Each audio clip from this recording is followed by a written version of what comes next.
number 2. All right, let's look at this one plot up close, this question up close, and then we'll look at their answers. The scatter plot shows the relationship between two variables, x and y. Which of the following graphs shows the most appropriate model for the data? So the model is kind of like when you think of the line of best fit, something that represents how the data is going.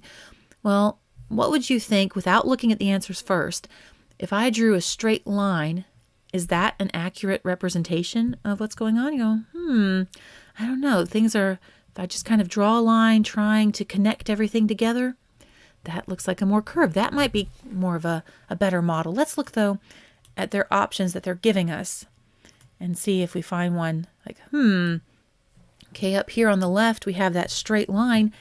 And I don't really think that's a good fit because, look, we've got 6 points that are nowhere near it. Just these 2 beginning and ending points are on the line.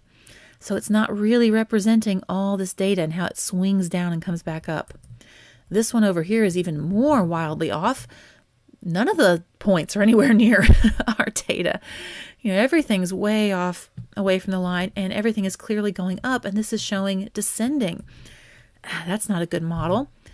C, okay, we get a curve going more, but still a lot of these are off. It feels like these could be closer to the line, or this line could be closer to these points.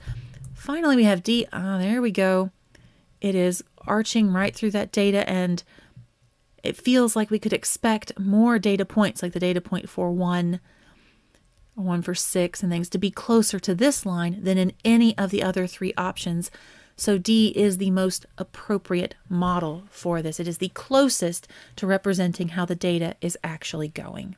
Hey guys, head over to my new site, mathwithalyssa.com, to get your free 10-video course of SAT tips and tricks. It covers things like how to make a study plan that's perfect for you, how to pace yourself during the test to get maximum points, and so much more. I'm super excited to get this out to you guys, and a lot more SAT prep help is coming for you in the weeks ahead. Again, that is mathwithalyssa.com. And if you liked the video you just watched, please let YouTube know. Comment, like, share, subscribe. You know the drill. Thank you so much for watching. Hope you have a great day. See you later. Bye.